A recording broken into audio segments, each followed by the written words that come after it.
Hey, welcome to Simplifying Fractions.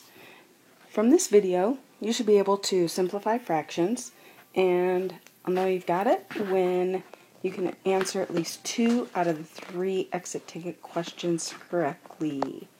Alright, so you should know by now that the first thing that you're going to do is pick up some notes from the mailbox. You're going to go to notes number 1.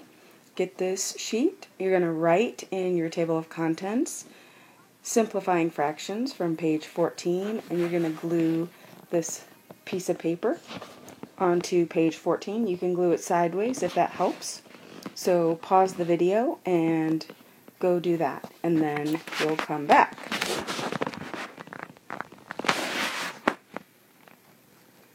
Alright, so why do we need to simplify fractions?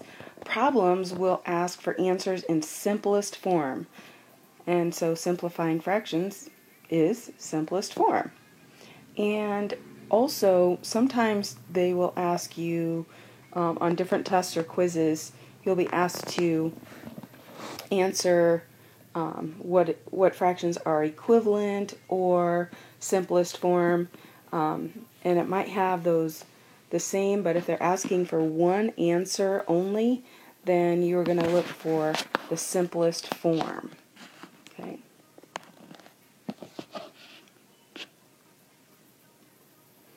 Alright, as far as your notes go, so on page 14 in your notes, we're going to again use the cakewalk method.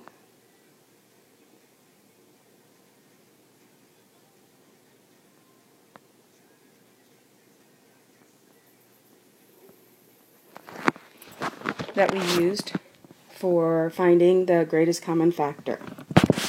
And only this time the top numbers are your simplified fraction. And for greatest common factor, remember it's the side, and you have to multiply those side numbers. But now we're just going to look at the very, very top. Okay, so let's take a look at our examples.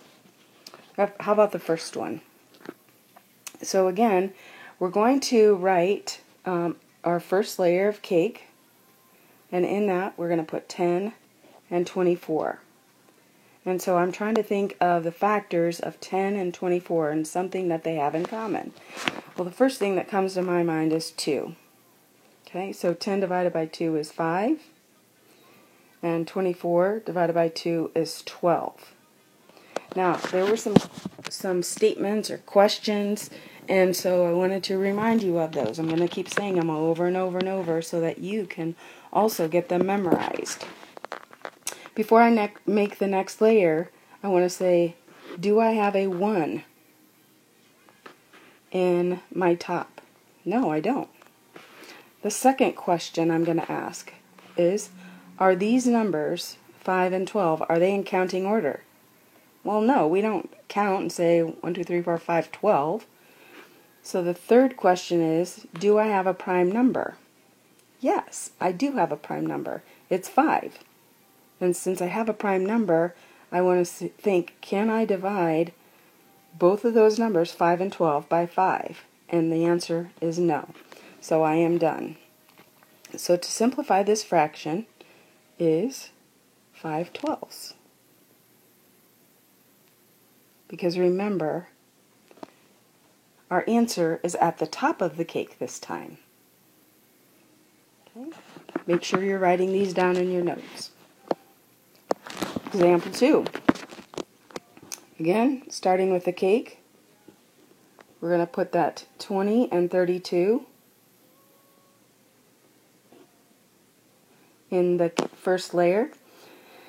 And let's see, I think 4 will go into both of these. So 20 divided by 4 is 5, and 32 divided by 4 is 8. Okay. So before I make the next layer, I'm going to think to myself, do I have a 1? No, I don't. The second question, are these numbers in counting order? Of course not. Third question, do I have a prime number? Yes, once again, I have that 5. And after that, can I divide both of those numbers by 5? No, I cannot. So my simplified fraction is 5/8. Okay. Example 30. We have 36, oops, sorry. We have 36 over 45, and it's really important that the numerator goes first or to the left, and the denominator goes to the right. Okay, so here's my fraction. Okay, I'm trying to think what will go into both of those. 36, I know 6 will go into 36, but will it go into 45? Nope. Alright, how about something else? Well, 4 times 9 is 36, so can 4 or 9 go into 45? Yes, so 9.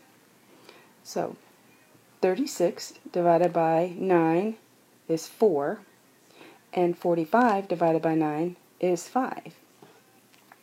Before I make that next layer, I'm going to ask those questions. Do I have a 1? Nope. Question 2. Are they in counting order? Yes, they are done. So whenever you have numbers that are in counting order, you are done. You don't even have to go to the prime number question. Right. You're going to get a whiteboard and you're going to write these fractions on your whiteboard and come and show me. Make sure you're showing the cake method. Pause your video and work on that. Now you are ready for your independent practice. And if you are listening very carefully, you can come and tell me that you are listening very carefully to the video, and then I will tell you what problems to do, and you won't have to do all of them. But if you're not listening to the video, then you won't know, so don't tell anyone. Also, there are 2 sides, so if again you come and tell me that you're watching the video and you're listening to it, then I will tell you which problems to do. Alright? After you're finished, you're going to check your answers, so pause the video and get the paper and come see me and tell me that you're watching the video.